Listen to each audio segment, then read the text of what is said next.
Next example करते हैं।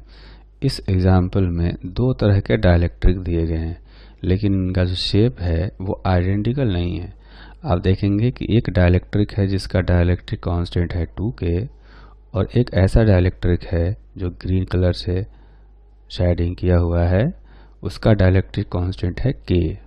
ठीक, इधर एरिया दिया गया है A/2 और इधर सेपरेशन देखेंगे D/2 और D/2। तो इस सिस्टम का इक्विवेलेंट कैपेसिटेंस हमें कैलकुलेट करना है। We have to find the equivalent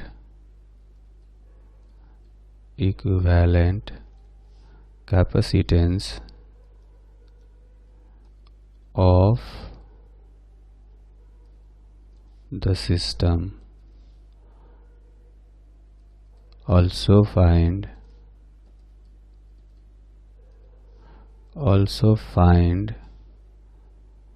the equivalent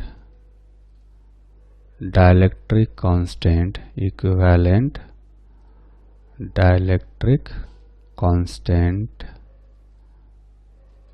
of the system। तो इसमें हम क्या करेंगे कि पहले इसको डाइलेक्ट्रिक को 3 पार्ट में डिवाइड कर देते हैं। एक पार्ट हम लोग ऐसे बनाते हैं यहाँ से, ठीक है। अब कह सकते हैं कि ये डाइलेक्ट्रिक और ये डाइलेक्ट्रिक दोनों जो हैं वो सीरीज में है, क्योंकि इधर से जाने वाला करंट सीधा निकल जाएगा और इसमें से जो करंट जाएगा वो 2K वाले से क्रॉस कर जाएगा। तो पहले हम लोग ऊपर वाले जो डाइलेक्ट्रिक हैं उनका इक्विवेलेंट कैपेसिटेंस निकालते हैं, ठीक है।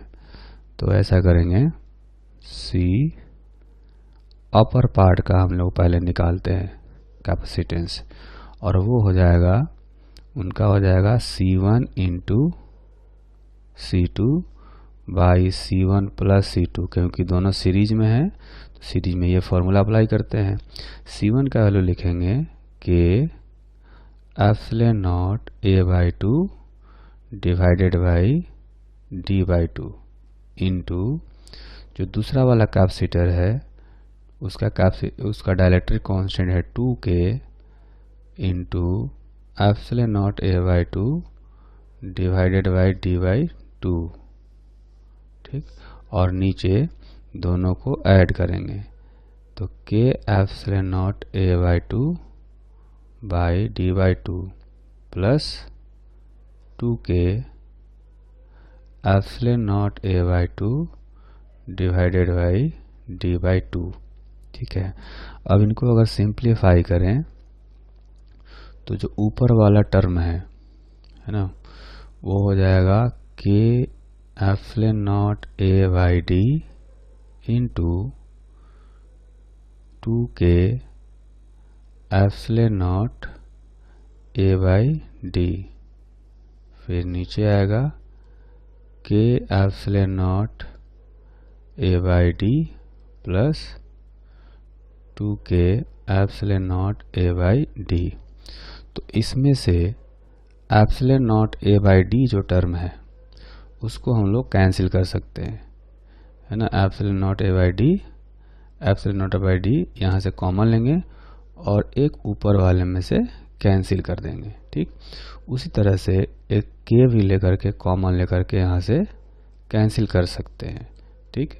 तो बचेगा 2K by 3 epsilon not A/D, ठीक। ये तो हो गया ऊपर वाले पार्ट का कैपेसिटेंस C अपर। अच्छा, अब जो लोअर पार्ट है, इस लोअर पार्ट का कैपेसिटेंस निकालेंगे तो ये आएगा C लोअर। तो ये एक ही कैपेसिटर है तो इसका कैपेसिटेंस हो जाएगा, डाइलेक्ट्रिक कांस्टेंट है K into epsilon not, area है A/2, सेपरेशन है D। इसमें देखेंगे एरिया A/2 लेना है और सेपरेशन पूरा D है, ठीक। अब ये अपर और लोअर ये दोनों है, दोनों देखेंगे पैरेलल में है, ये और ये पैरेलल में है, तो पैरेलल वाला फॉर्मूला लगाएंगे सो नेट कैपेसिटेंस यानी कि C equivalent is equal to, parallel में होता है कैपेसिटर तो जस्ट हम लोग उनके कैपेसिटेंस को ऐड कर देते हैं।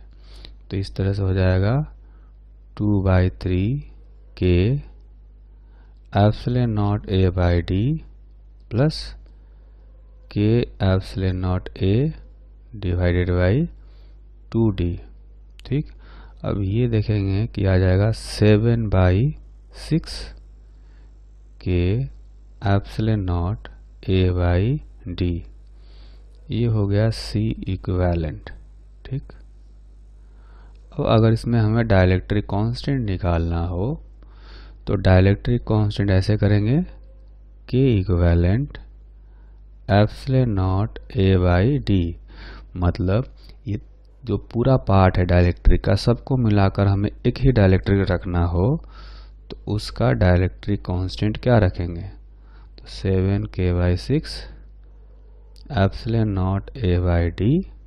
इसमें से आप देखेंगे कि epsilon naught A by D वाला पार्ट कैंसिल हो जाएगा, तो इसका मतलब है कि K इक्विवेलेंट हो जाएगा 7/6K। ये इक्विवेलेंट डाइलेक्ट्रिक कांस्टेंट हो गया। ठीक, तो इस तरह से इस क्वेश्चन को सोल्व करेंगे। अब इसको सोल्व करने में कोई ऐसे सोच सकता है कि हम लोग इस डाइलेक्ट्रिक्स को, इनको ऐसे अपर और लोअर पार्ट में डिवाइड नहीं करके, कोई ऐसे सोच सकता है कि इसको आधा आधा कर दें, ऐसे दो सीरीज में कर दें, एक ऐसे इधर और एक इधर, है ना। लेकिन ये गलत तरीका होगा। गलत इसलिए होगा क्योंकि ऐसे देखेंगे आप कि ये वाला, उसके लिए हमें जो है इन दोनों को सीरीज में करने के लिए पहले हमें इसको और इसको इक्विवेलेंट निकालना पड़ेगा, इन दोनों का। और जब इक्विवेलेंट इनका कैसे निकालेंगे, जब ये पैरेलल में नहीं है। पैरेलल में क्यों नहीं है वो आप देखेंगे कि पैरेलल में इसलिए नहीं है क्योंकि यहाँ का पोटेंशियल और यहाँ का पोटेंशियल इक्वल नहीं होगा। यहाँ का पोटेंशियल तो इक्वल है, लेकिन यहाँ का पोटेंशियल और यहाँ का इक्वल नहीं है, इसलिए इन दोनों के क्रॉस पोटेंशियल डिफरेंस इक्वल नहीं आएगा। और जब पोटेंशियल डिफरेंस इक्वल नहीं आएगा तो ये दोनों पैरेलल में नहीं होंगे। ठीक, तो ये दोनों पैरेलल में नहीं होंगे, इसलिए इनके लिए पैरेलल वाला फार्मूला लगा नहीं सकते। जब इनके लिए पैरेलल वाला फार्मूला नहीं लगा सकते तो इनका इक्विवेलेंट हम लोग नहीं निकाल पाएंगे, और जब इनका नहीं निकाल पाएंगे तो फिर ये कॉम्बिनेशन का नहीं निकाल पाएगा। इसलिए बेटर ये है कि इसको अपर और लोअर दो पार्ट में डिवाइड करें और फिर इनको सोल्व करें।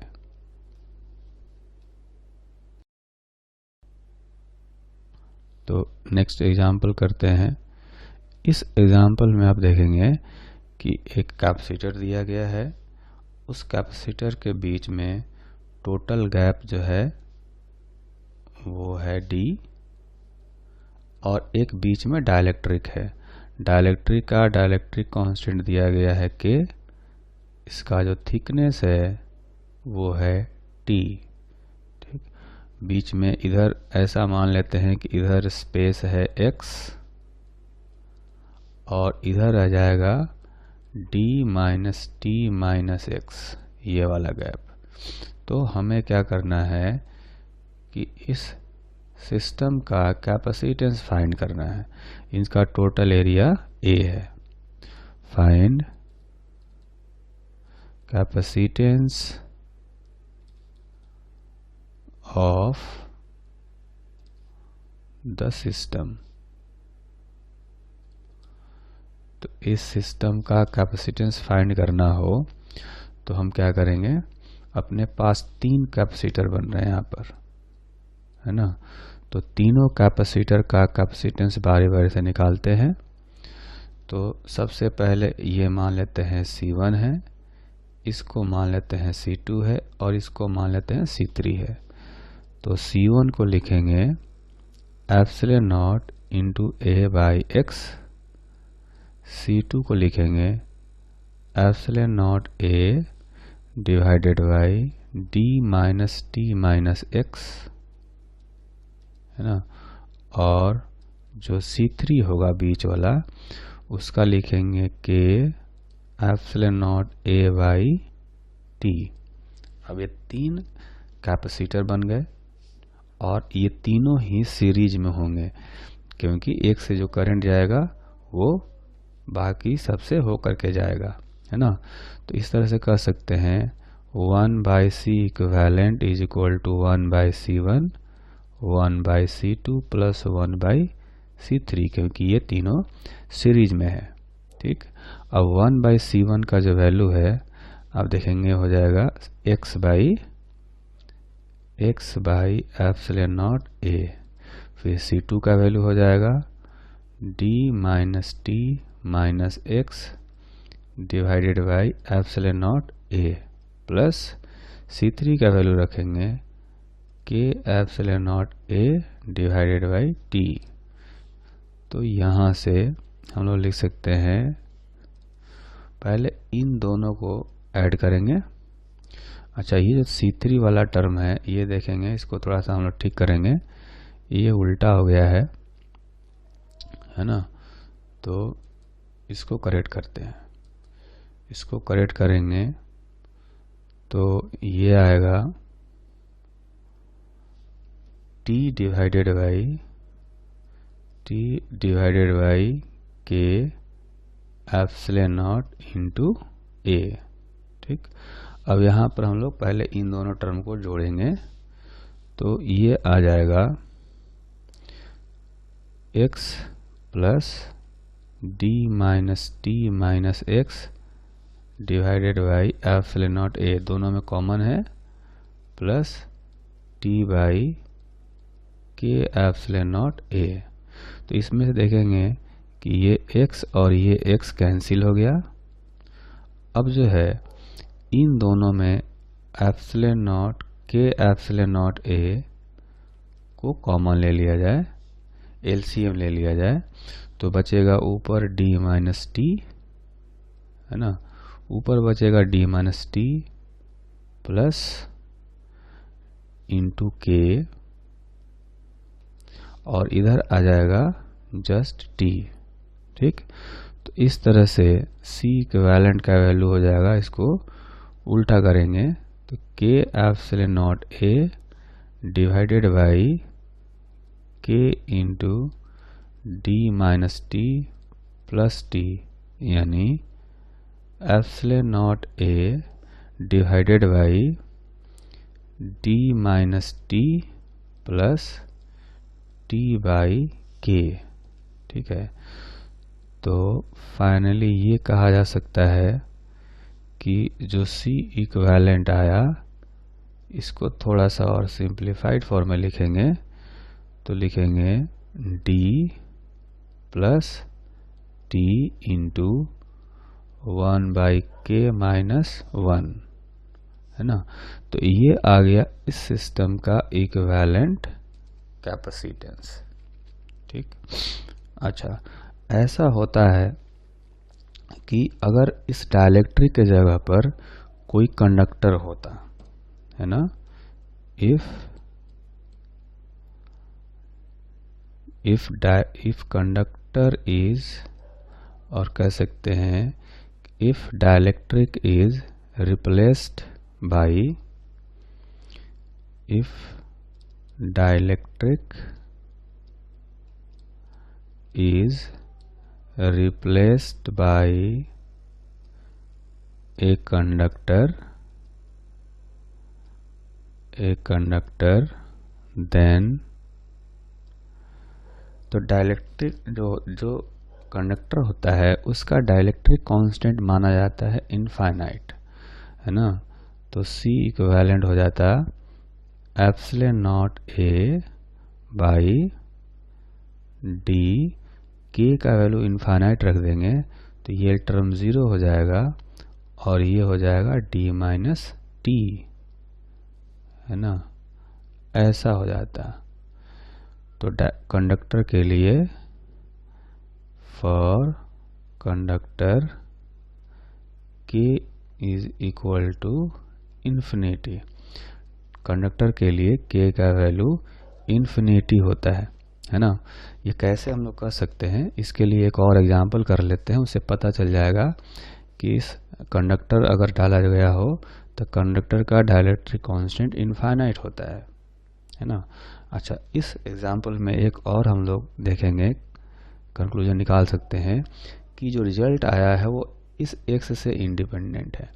मतलब डाइलेक्ट्रिक को हम लोग गैप के बीच में कहाँ रखते हैं उस पर डिपेंड नहीं कर रहा, एक्स पर डिपेंडेंट नहीं है। तो यहाँ कह सकते हैं कि जो कैपेसिटेंस इज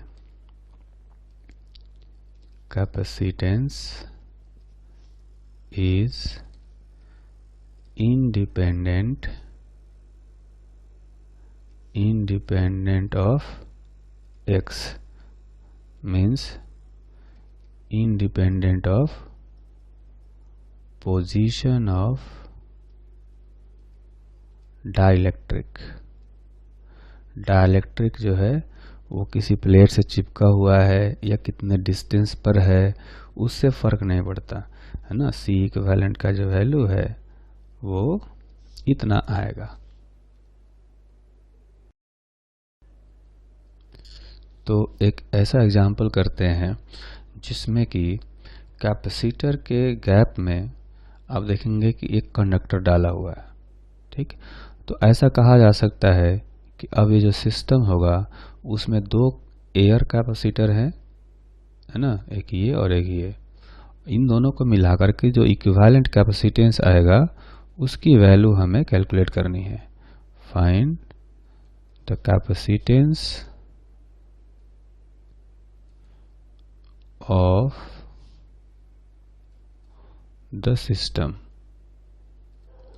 तो इस सिस्टम का कैपेसिटेंस कैलकुलेट करने के लिए हम लोग जो दो एयर कैपेसिटर बन रहे हैं उनका कैपेसिटेंस निकालेंगे। तो अगर एरिया मान लिया जाए ए है प्लेट्स का, तो ये हो गया C1 और इसका हो गया C2। तो C1 का वैल्यू लिखेंगे epsilon naught A divided by x, और जो दूसरा कैपेसिटर है उसका लिखेंगे epsilon naught A divided by d minus t minus x। So equivalent capacitance C equivalent is equal to C1 into C2 by C1 plus C2, क्योंकि दोनों series में है और कंडक्टर जो है वो एक प्लेट जैसा ही काम कर रहा है। तो हम लोग ऐसा करेंगे कि C1 का वैल्यू रखेंगे तो आएगा epsilon naught A by x into C2 का वैल्यू रखेंगे epsilon naught A by d minus t minus x divided by epsilon naught A by x plus epsilon naught A by d minus t minus x।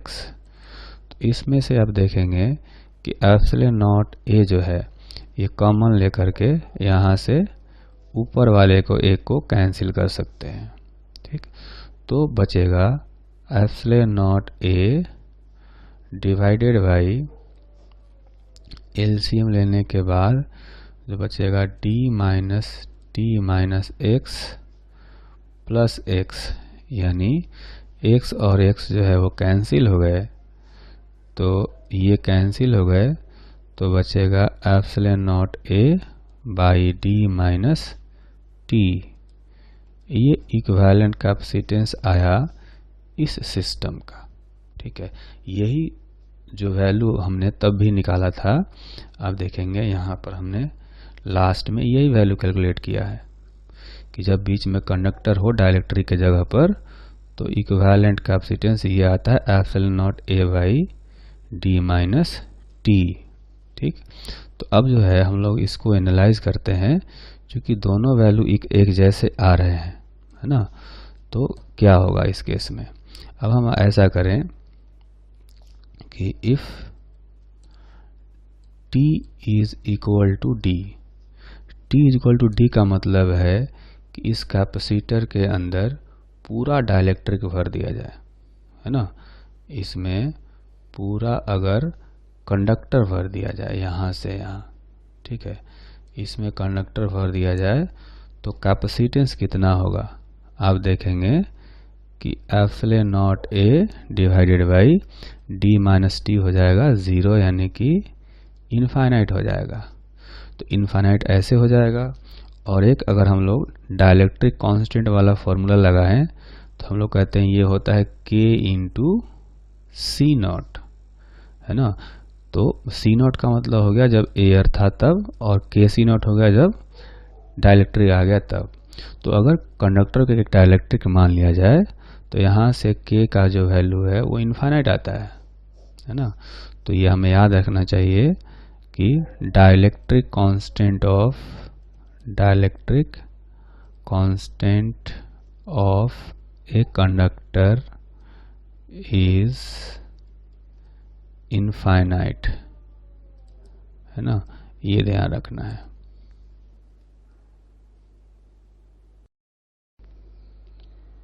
Next example करते हैं। इस example में आप देखेंगे कि एक कैपेसिटर का फिगर बनाया गया है जिसमें कि दो प्लेट्स हैं, पैरेलल प्लेट, एक ऊपर प्लेट दिखाया गया है और एक नीचे है। दोनों प्लेट्स के बीच में गैप है d, ठीक। और जो प्लेट्स हैं उनका डायमेंशन दिया गया है, लेंथ दिया गया है l और विड्थ दिया गया है b, ठीक। दोनों प्लेट्स के बीच में दो डिफरेंट डाइलेक्ट्रिक भरे गए हैं। एक का डाइलेक्ट्रिक कांस्टेंट है K1 और दूसरे डाइलेक्ट्रिक का डाइलेक्ट्रिक कांस्टेंट है K2। इनका जो शेप है डाइलेक्ट्रिक्स का वो देखेंगे कि वेज जैसा है। एक वेज ये है इधर ग्रीन कलर का और एक है हल्का ब्लू कलर का, ये है ना, जो डायगोनल शेप दिख रहा होगा आपको। तो इस डायगोनल के एक साइड में K2 डाइलेक्ट्रिक कांस्टेंट का डाइलेक्ट्रिक है और दूसरे साइड में K1 डाइलेक्ट्रिक कांस्टेंट का डाइलेक्ट्रिक भरा गया है। हमें क्या करना है, इस सिस्टम का कैपेसिटेंस फाइंड करना है। We have to find the capacitance of system. तो कैपेसिटेंस फाइंड करने के लिए हमें एक छोटा सा एलिमेंट लेना चाहिए, है ना। तो ऐसा करेंगे, यहाँ पर यहाँ से x डिस्टेंस पर dx थिकनेस का एक एलिमेंट लेते हैं,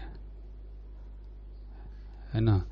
ये एक एलिमेंट लिया हमने, है ना, ये एक हमने एलिमेंट ले लिया, ठीक। इस एलिमेंट का जो थिकनेस है वो है dx। ऐसा ही प्लेट में भी स्ट्रिप दिखा सकते हैं। ये जो प्लेट होगा ऐसे, ठीक। तो इसमें देखेंगे कि दो कैपेसिटर बनेंगे। एक कैपेसिटर जो है वो K1 डाइलेक्ट्रिक कांस्टेंट का होगा और दूसरा K2 डाइलेक्ट्रिक कांस्टेंट का होगा। तो इसके लिए हम क्या करेंगे कि इसमें जो डाइलेक्ट्रिक का विड्थ है y, इसमें अगर y मान लिया जाए तो दूसरे वाले में होगा d माइनस y, है ना, यहाँ से यहाँ तक, क्योंकि टोटल गैप जो है वो d दिया गया है, ठीक। तो जो दो कैपेसिटर बनेंगे, अब देखेंगे कि इसमें करंट इधर से एंटर करेगा तो दूसरी साइड में बाहर निकलेगा। तो ये दोनों डाइलेक्ट्रिक जो हैं ये सीरीज में हैं, या दोनों जो कैपेसिटर बनेंगे ये एलिमेंटल कैपेसिटर्स, ये दोनों सीरीज में होंगे। तो दोनों कैपेसिटर्स का कैपेसिटेंस पहले कैलकुलेट करते हैं। तो जो ऊपर वाला कैपेसिटर है ये वाला, इसका कैपेसिटेंस हम लोग लिखेंगे K1 एप्सिलॉन नॉट इंटू इसका एरिया देखेंगे कि ये जो है ये इसका विड्थ b है और थिकनेस जो है इधर से वो dx है। तो b इंटू dx हो जाएगा उसका एरिया प्लेट का, dx इंटू b। तो k epsilon naught into area divided by जो गैप है ये है d माइनस वाई, ये ऊपर वाला पार्ट का कैपेसिटेंस हो गया। अब ये जो नीचे वाला पार्ट है इसका कैपेसिटेंस निकालेंगे तो ये आएगा K2 एप्सिलॉन नॉट, इसका भी प्लेट एरिया उतना ही होगा b into dx divided by इसमें जो इस कैपेसिटेंस का जो गैप लेंगे डी के जगह पे इसमें लेंगे y, है ना। अब ये दोनों कैपेसिटर चूंकि सीरीज में है, both elemental capacitors are in series, so DC equivalent, इन दोनों का इक्विवेलेंट निकालेंगे तो लिखेंगे हम लोग DC1 into DC2 divided by DC1 plus DC2, ठीक।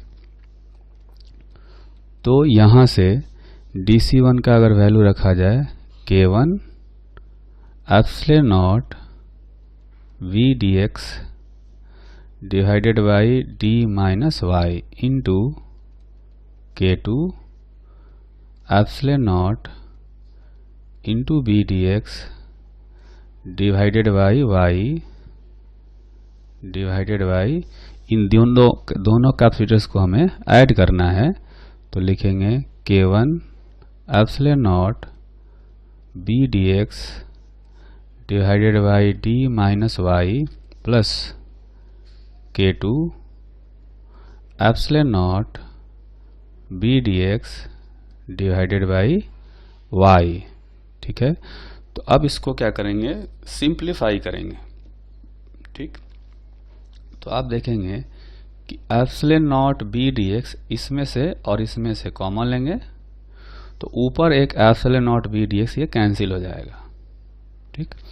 अब जो बचेगा ऊपर वाले में बचेगा K1 K2 epsilon naught B dx divided by, अब देखेंगे कि यहाँ भी D माइनस वाई ऊपर भी है और D minus Y into y नीचे भी है, तो एलसीएम लेंगे तो ये D minus Y into y cancel हो जाएंगे, नीचे बचेगा K1 into y plus K2 into D minus y, ठीक।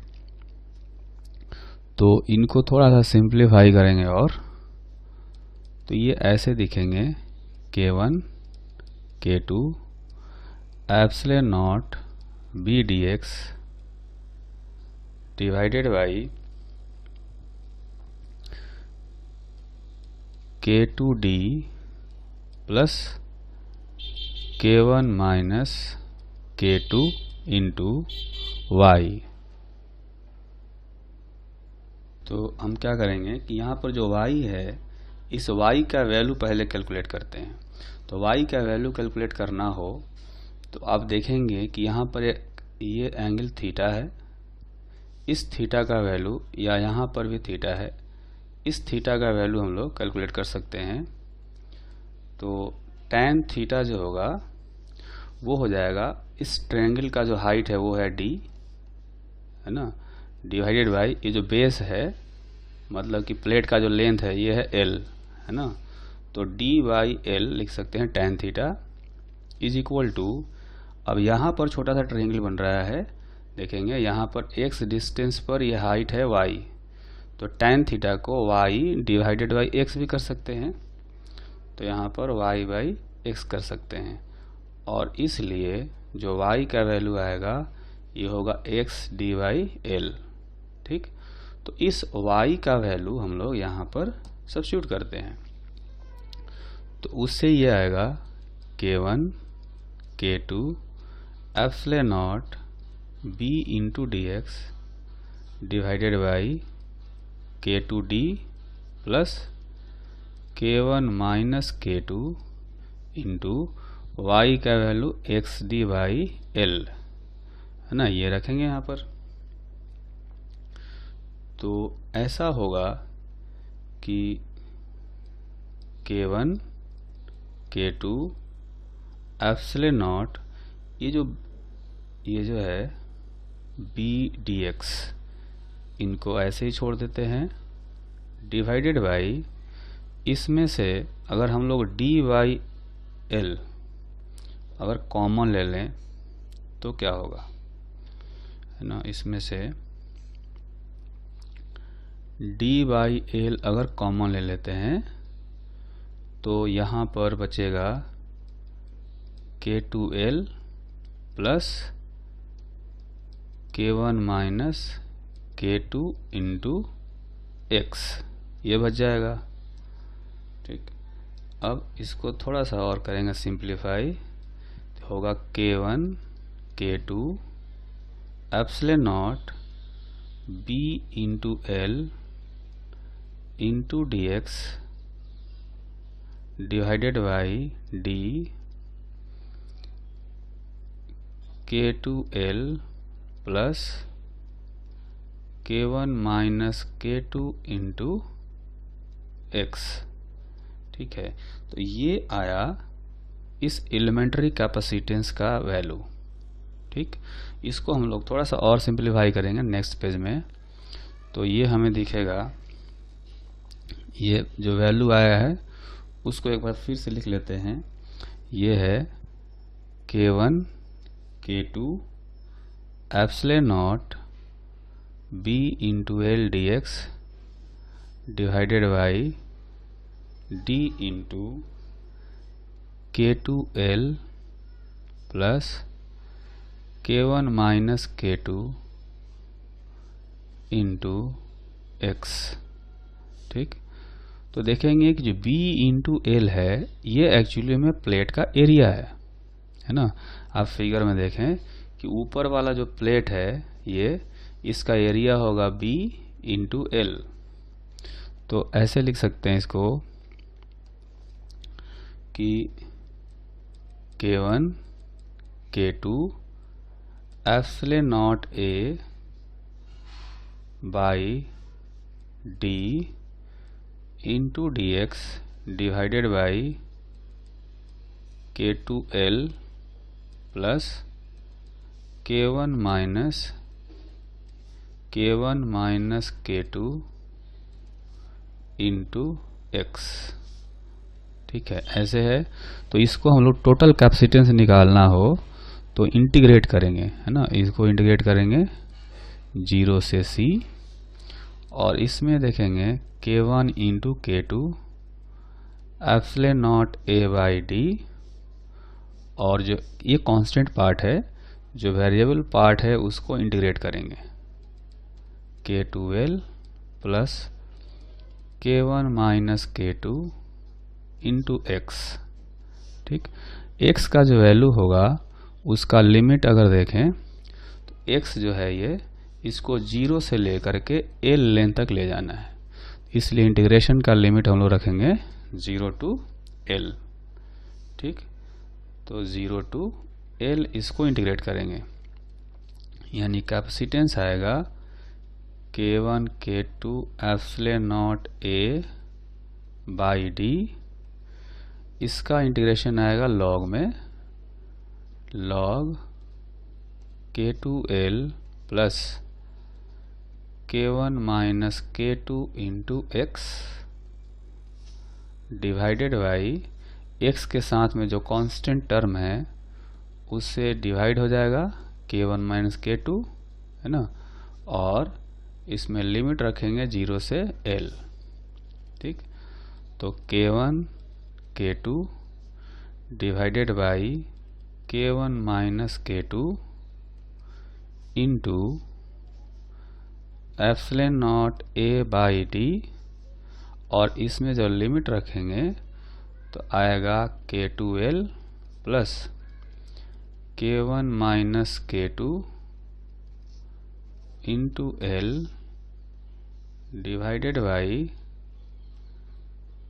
K2L, है ना। ये लिमिट हो गया, लिमिट रखने के बाद ये वैल्यू आ गया।